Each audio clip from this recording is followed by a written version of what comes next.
হচ্ছে আমার কিন্তু ফ্যামিলি বাসা। আমার বাসায় আমার ফ্যামিলি আছে, আমার বাচ্চা আছে, আমার ভাই আছে, আমার ভাইয়ের বউ আছে, সবাই আছে। এটা আমার ফ্যামিলি বাসা, আমার বোন আছে। ফ্যামিলি বাসায় আসলে কট হয় কিভাবে বলেন? এমন হয়তো একটা বাসার মধ্যে শুধু রিয়াজ আর আমি, আর কেউ না, এমন যদি হতো তাইলে হয়তো কট, সেটাকে বলা হয়তো কট। কিন্তু আমার বাসা হচ্ছে ফ্যামিলি বাসা, এখানে কোনো কট হয় নাই। আমাদেরকে আদালতে তোলা হয়েছে, আপনারা সবাই দেখেছেন। মামলার ধারাটা আপনারা একটু দেখবেন। এই যে বলা হচ্ছে পুলিশ আমাদেরকে ধরে নিয়ে গেছে কট দিয়ে, নো, এখানে কোনো কটের মামলা হয়নি। যদি কট হইতো তাহলে কট দেওয়ার মামলা হইতো। আমার বাসায় রিয়াজ আসারও কিন্তু একটা রিজন আছে। সেই রিজনটা আমি বলে দিচ্ছি, রিয়াজও বলবে, কিন্তু আমি বলছি। হিরো আলম কিন্তু বিগত দিনে সে প্রেস কনফারেন্স ডেকে বলেছে যে রিয়ামনির সাথে আমার সংসার হবে না, রিয়ামনিকে আমি তালাক দিব, বলেছে কিনা? সে যখন থেকে এই কথাটা বলেছে যে আমাকে তালাক দিবে, তখন থেকেই তো আমাদের দূরত্ব নাকি, তখন থেকে তো আমরা আলাদা থাকছি। সেই ক্ষেত্রে আমি যেহেতু অভিনেত্রী, আমিও যেহেতু মিডিয়াতে কাজ করছি, আমি রিয়াজের সাথে জুটিবদ্ধ হয়ে কাজ করছি আমরা দুজনে। কাজ করার ক্ষেত্রে ওর সাথে তো আমার একটা সুসম্পর্ক হবেই, কারণ ওর সাথে যদি আমার সুসম্পর্ক না হয় তাহলে আমরা একসাথে কাজ কিভাবে করব আমরা? এর মধ্যে কিন্তু হিরো আলমও বিভিন্ন নায়িকা নিয়ে কাজ করছে, সে হিরো মানুষ, কাজ করছে বিভিন্ন নায়িকা, ডাজন্ট ম্যাটার, ও কিন্তু আমার এক্স ওয়াইফ নিয়ে কাজ করে, বিভিন্ন ধরনের ভিডিও বানায়। বলেন।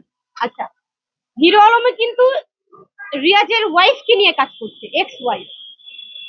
আচ্ছা গেল, এর মধ্যে ঝামেলা তো চলছেই, আমাদের ঝামেলা আর মিটছে না। দেখা যাচ্ছে একটার পর একটা ঝামেলা, একটার পর একটা সংবাদ সম্মেলন।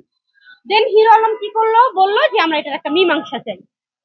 মীমাংসা করার জন্য রিয়াজকে বললো, রিয়াজ বাসায় আসলো, হিরো আলম বাসায় গেল, তারাই কিন্তু বাক বিতণ্ডায় জড়াইছে। আমি কিন্তু সাথে লাইভে ঢুকছি, আমি রিয়ামণি কিন্তু লাইভে ছিলাম তখন। সে কি করলো, কয়েকটা মাস্তান ফোন দিল, কথা নামের একটা মাস্তান মহিলাকে ফোন দিল। কথা নামের মহিলা আসলো, আরো মাস্তান আসলো আমার বাসার নিচে এসে সেই তুমুল বাজে গালাগালি।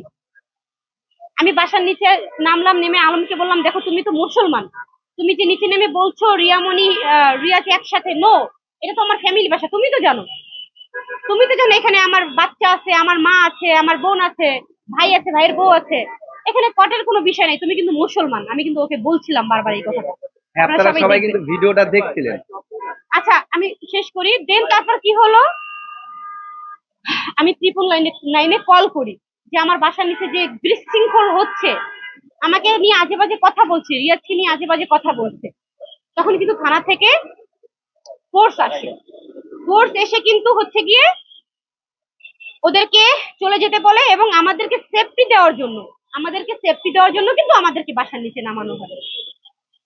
এরই মধ্যে ওই যে কথা নামের যে সন্ত্রাসী মহিলাটা আছে, এই মহিলাটা ওরে হিট করে জুতা দিয়ে, পায়ের এই যে হিল দিয়ে, এই যে হিল, ওর ওর মাথা কেটে যায়। কিন্তু কথা নামের যে সন্ত্রাসী মহিলা, আরো কয়েকটা সন্ত্রাসী ছিল, এরা সবাই হচ্ছে এখন আসামি। ইভেন দেখেন, আমাদেরকে যে আসামি করা হলো, আমরা ছিলাম কিন্তু ভিকটিম ছিলাম, কিন্তু আমাদেরকে আসামি করা হয়েছে। যাই হোক, আইনের প্রতি আমার অনেক অনেক শ্রদ্ধা। আইন আমাদেরকে সুস্থ বিচার করেছে, আমাদের কিন্তু জামিন করে দিয়েছে। যেদিন আমরা কোর্টে উঠেছি সেদিনই আমরা জামিন পেয়েছি, ঠিক আছে? আইনের প্রতি আমার সর্বোচ্চ শ্রদ্ধা। যেদিন আমরা কোর্টে উঠেছি সেদিনই আমাদেরকে জামিন দিয়েছে। তো আমার কথা হচ্ছে, কোর্টের বিষয়টা সম্পূর্ণই মিথ্যা। আমি সবাইকে বলবো এটা সম্পূর্ণ ভিত্তিহীন। একজন মেয়ে মানুষের ইজ্জত নিয়ে এভাবে খেলা কোনোভাবেই ঠিক হচ্ছে না। যেহেতু যেখানে আমার হাজবেন্ড আমার চরিত্র নিয়ে কলঙ্ক দিচ্ছে, মানুষ আমাকে ভুল বুঝবে, এটা স্বাভাবিক। কিন্তু সে যখন সংবাদ সম্মেলন করে বলেছিল যে আমি এই বউ রাখবো না, এই বউকে আমি তালাক দিব, তখন বউ ছিল কোথায়? তখন সে ভাবে নাই, এখন এসে বউ দাবি করছে। কিন্তু যখন বললো যে আমি এই বউ রাখবো না, তালাক দিব, তখন কই ছিল বউ? এখন কেন বউ দাবি করছে? এখন কেন বলছে আমি স্বামী থাকা অবস্থায় সে এইটা সেইটা? এখন কেন বলছে? তালাকের শব্দটা কি আমি বলেছিলাম? আমি কি বলেছিলাম হিরো আলমকে আমি ডিভোর্স করব? সেই তো বলেছিল আমি রিয়ামণিকে রাখবো না, আমি রিয়ামণিকে তালাক দিব। আমি তো বলেছিলাম যে সে যদি তালাক দেয় আমার কিছু করার থাকবে না। কিন্তু আপনারা প্রশ্ন করেছিলেন যে হিরো আলম যদি আপনার কাছে ব্যাক করে তখন আপনি কি করবেন? আমি বলছি সে চরিত্রটা ভালো করে ব্যাক করুক, আমি তাকে অ্যাকসেপ্ট করব। আমি কিন্তু বলেছিলাম এই কথাটা, সে চরিত্র ভালো করে সে ব্যাক করুক, আমি তাকে অ্যাকসেপ্ট করব। কিন্তু সে মানে নাই, সে বলছে প্রশ্নই আসে না, আমি রিয়ামণিকে নিব না। এখন এসে সে বউ বলছে।